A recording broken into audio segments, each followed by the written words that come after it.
വരുന്ന നിയമസഭാ തെരഞ്ഞെടുപ്പിൽ BJPയെ പരാജയപ്പെടുത്തി അസമിൽ കോൺഗ്രസ് അധികാരത്തിൽ വരികയാണെങ്കിൽ അതിനുള്ള സാധ്യത വളരെ കുറവാണ്. എന്നാലും കോൺഗ്രസ് അധികാരത്തിൽ വരികയാണെങ്കിൽ മുഖ്യമന്ത്രിയായിട്ട് വരാൻ ഏറ്റവും കൂടുതൽ സാധ്യതയുള്ളത് ഗൗരവ് ഗൊഗോയ്ക്കാണ്. തരുൺ ഗൊഗോയ്, മുൻ മുഖ്യമന്ത്രി, 15 വർഷം അസം ഭരിച്ച തരുൺ ഗൊഗോയുടെ മകൻ ഗൗരവ് ഗൊഗോയ്ക്കാണ് ഏറ്റവും കൂടുതൽ സാധ്യത. കാരണം രാഹുൽ ഗാന്ധിയുടെ വിശ്വസ്തനാണ്, പ്രതിപക്ഷ ഉപനേതാവാണ്, നിലവിൽ MP ആണ്.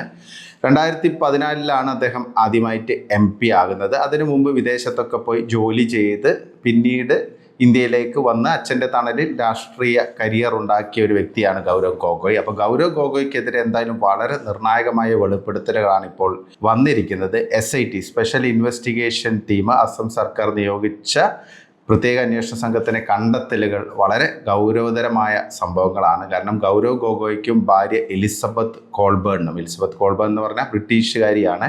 ഇവർ രണ്ടുപേർക്കും പാകിസ്ഥാനുമായിട്ട് ബന്ധമുണ്ട്. പാകിസ്ഥാനിലെ ISI ഉൾപ്പെടെയുള്ള സംവിധാനങ്ങളുമായിട്ട് അവർക്ക് ബന്ധമുണ്ടെന്നാണ് ആരോപണം വന്നിരിക്കുന്നത്. അപ്പോൾ ഇതിന് പ്രേരകമാകുന്ന രീതിയിലുള്ള ഒരുപാട് തെളിവുകളാണ് പ്രത്യേക അന്വേഷണ സംഘം പുറത്തുവിട്ടിരിക്കുന്നത്. കഴിഞ്ഞ ദിവസം അസം മുഖ്യമന്ത്രി ഹിമന്ത ബിശ്വ ശർമ്മ തന്നെ ഇക്കാര്യം വിശദീകരിച്ചിരുന്നു. 2013 UPA ഭരണകാലത്ത് ഈ ഗൗരവ് ഗൊഗോയ് 10 ദിവസം പാകിസ്ഥാൻ സന്ദർശിച്ചിരുന്നു. അന്ന് ഭാര്യ അവിടെ ജോലി ചെയ്യുന്നു എന്നുള്ള രീതിയിൽ, അതായത് ലീഡ് പാകിസ്ഥാൻ എന്ന് പറയുന്ന NGOയ്ക്ക് വേണ്ടി ഭാര്യ അവിടെ ജോലി ചെയ്യുന്നു, അതുകൊണ്ടാണ് പോയതെന്നുള്ള രീതിയിലാണ് ഇപ്പോൾ ഗൗരവ് ഗൊഗോയ് ഈ ഒരു സന്ദർശനത്തെക്കുറിച്ച് പറയുന്നത്. എന്നാലും കൂടുതൽ വ്യക്തത അദ്ദേഹം നൽകാൻ തയ്യാറാകുന്നില്ല. അതുമാത്രമല്ല, അന്ന് വളരെ രഹസ്യമായിട്ട് ഡിജിറ്റലി ഒന്നും ഒരു എവിഡൻസും പുറത്തുവിടാത്ത രീതിയിലാണ് ഗൗരവ് ഗൊഗോയ് പാകിസ്ഥാൻ സന്ദർശിച്ചത്. 10 ദിവസമാണ് പാകിസ്ഥാനിൽ ചെലവഴിച്ചത്. ആദ്യം ലാഹോറിലേക്ക് പോകും എന്നുള്ള രീതിയിലായിരുന്നു, പക്ഷേ പിന്നീട് ഇസ്ലാമാബാദിലും അതുകൂടാതെ തന്നെ കറാച്ചിയിലൊക്കെ ഗൗരവ് ഗൊഗോയ് സന്ദർശനം നടത്തിയിട്ടുണ്ട്. പാകിസ്ഥാൻ സർക്കാരിൻ്റെ എല്ലാ അനുഗ്രഹാശിസുകളോടെ ആയിരുന്നു ഈ ഒരു സന്ദർശനം എന്ന് തന്നെയാണ് മനസ്സിലാക്കാൻ സാധിക്കുന്നത്. അപ്പോൾ ഇതാണ് സാഹചര്യം. അപ്പോൾ ഇതൊരു ട്രെയിനിങ്ങിൻ്റെ ഭാഗമായിട്ട് പോയതാണെന്നൊക്കെയാണ് ഇപ്പോൾ ഹിമന്ത ബിശ്വ ശർമ്മയൊക്കെ ആരോപിക്കുന്നത്. ഒരു ഇൻ്റർനാഷണൽ പ്രൊജക്റ്റിൻ്റെ ഭാഗമായിട്ട് ഈ സോറോസൊക്കെ ആയിട്ട് ബന്ധമുള്ള അതിലെ ഒരു നിർണായക കണ്ണിയാണ് ഈ ഗൗരവ് ഗൊഗോയ് എന്നുള്ള രീതിയിലാണ് ഇപ്പം വ്യാഖ്യാനങ്ങൾ വരുന്നത്. ഗൗരവ് ഗൊഗോയ് മുമ്പ് വിദേശത്ത് വർക്ക് ചെയ്ത സ്ഥാപനത്തിൽ ഇത്തരം ചില ലിങ്കുകളൊക്കെ ഉണ്ടായിരുന്നു. അതിൻ്റെ ഉടമയ്ക്ക് സോറോസുമായിട്ട് അടുത്ത ബന്ധമുണ്ടെന്നുള്ള ആരോപണങ്ങളൊക്കെ പുറത്തു വന്നിട്ടുണ്ട്. അപ്പോൾ രാഹുൽ ഗാന്ധി ഓൾറെഡി സോറോസുമായി ബന്ധപ്പെട്ടുള്ള ആരോപണങ്ങൾ നേരിട്ടുകൊണ്ടിരിക്കുകയാണ്. അപ്പോൾ രാഹുലിൻ്റെ വിശ്വസ്തനായ ഗൗരവ് ഗൊഗോയുടെയും ഭാര്യയുടെയും പ്രവർത്തനങ്ങളാണ് ഇപ്പോൾ ശരിക്കും പബ്ലിക് ഡൊമൈനിൽ എത്തിയിരിക്കുന്നത്. ഈ എലിസബത്ത് കോൾബേൺ എന്ന് പറയുന്ന ഗൗരവ് ഗൊഗോയുടെ ഭാര്യ ലീഡ് പാകിസ്ഥാൻ എന്ന് പറയുന്ന സംഘടനയ്ക്ക് വേണ്ടിയാണ് പ്രവർത്തിച്ചിരുന്നത്. അതായത് അലി തൗക്കീർ ഷെയ്ഖ് എന്ന് പറയുന്ന ക്ലൈമറ്റ് ആക്ടിവിസ്റ്റും അതുകൂടാതെ പാകിസ്ഥാൻ്റെ പ്ലാനിംഗ് കമ്മീഷൻ ഉപദേഷ്ടാവൊക്കെയാണ്. ഒരു ഇന്ത്യ വിരുദ്ധനായിട്ടുള്ള ഒരു വ്യക്തിയാണ്. അതുമാത്രമല്ല, ഒരുപാട് ഇത്തരം ഇൻ്റർനാഷണൽ ഓർഗനൈസേഷൻസൊക്കെ ആയിട്ട് ബന്ധമുള്ള ഒരാളാണ്. അപ്പോൾ ഈ ഒരാളുടെ സ്ഥാപനത്തിലാണ് ഈ എലിസബത്ത് കോൾബേൺ, ഗൗരവ് ഗൊഗോയുടെ ഭാര്യ, ജോലി ചെയ്തിരുന്നത്. 2013 പിന്നീട് ഇന്ത്യയിലേക്ക് വന്നതിന് ശേഷം അവർക്ക് ഇതേ സംഘടന, ലീഡ് പാകിസ്ഥാൻ എന്ന് പറയുന്ന സംഘടന തന്നെയാണ് പണം നൽകിയത്. മാസം ശമ്പളം നൽകിയിട്ടുണ്ട്.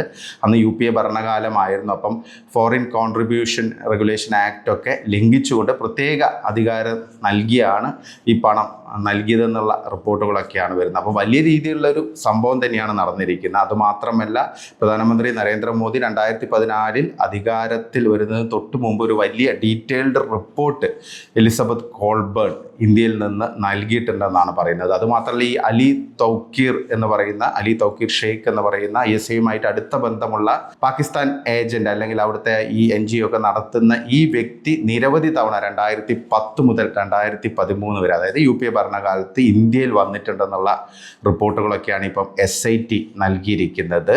അപ്പോൾ ഈ ഒരു SITയുടെ അന്വേഷണം ആരംഭിച്ചതിന് ശേഷം ഈ വ്യക്തി അലി തൗക്കീർ ഷെയ്ഖ് എന്ന് പറയുന്ന ഈ പാകിസ്ഥാൻ വ്യക്തി സോഷ്യൽ മീഡിയയിൽ അല്ലെങ്കിൽ ഈ പറയുന്ന എക്സിലൊക്കെയുള്ള പല പോസ്റ്റുകളും, ഇന്ത്യയുമായി ബന്ധപ്പെട്ടുള്ള പല പോസ്റ്റുകളും നീക്കം ചെയ്തു എന്നുള്ളതും ഒരു നിർണായക തെളിവായിട്ട് വന്നിരിക്കുകയാണ്. അപ്പോൾ ഇതാണ് സാഹചര്യം. ഈ എലിസബത്ത് കോൾബേൺ എന്ന് പറയുന്ന ഗൗരവ് ഗൊഗോയുടെ ഭാര്യ നിരവധി തവണ UPA ഭരണകാലത്ത് പാകിസ്ഥാനിലേക്ക് പോയിട്ടുണ്ട്. പിന്നെ ഈ ഗൗരവ് ഗൊഗോയുടെ സന്ദർശനം നമ്മൾ നേരത്തെ സൂചിപ്പിച്ച പോലെ അതേറെ ദുരൂഹത ഉയർത്തുന്നൊരു സന്ദർശനം തന്നെയാണ്. ഔദ്യോഗികമായി പറഞ്ഞത് ഭാര്യയെ കാണാനാണ് പോയതെന്നാണ്. പക്ഷേ ആ പറയുന്ന സന്ദർഭത്തിൽ ഈ എലിസബത്ത് കോൾബേൺ എന്ന് പറയുന്ന ഗൗരവ് ഗൊഗോയുടെ ഭാര്യ ഇന്ത്യയിലേക്ക് വന്നിരുന്നു. അന്ന് തരുൺ ഗൊഗോയാണ് അസമിൻ്റെ മുഖ്യമന്ത്രി, അതായത് ഗൗരവ് ഗൊഗോയുടെ അച്ഛൻ. അപ്പോൾ സ്വാഭാവികമായിട്ടും ഈ ടൈമിംഗ് കറക്റ്റ് അല്ല, ആ പറയുന്ന കാര്യം തെറ്റാണെന്നുള്ള കാര്യത്തിൽ പ്രത്യേകിച്ച് സംശയമൊന്നുമില്ല. അപ്പം മൊത്തത്തിലൊരു ദുരൂഹതയാണ് ഇപ്പോൾ പുറത്ത് വന്നിരിക്കുന്നത്. അപ്പം ഗൗരവ് ഗൊഗോയ് ഇതിനെ വളരെ ലാഘവത്തോടെയൊക്കെയാണ് ഇപ്പം കാണുന്നത്.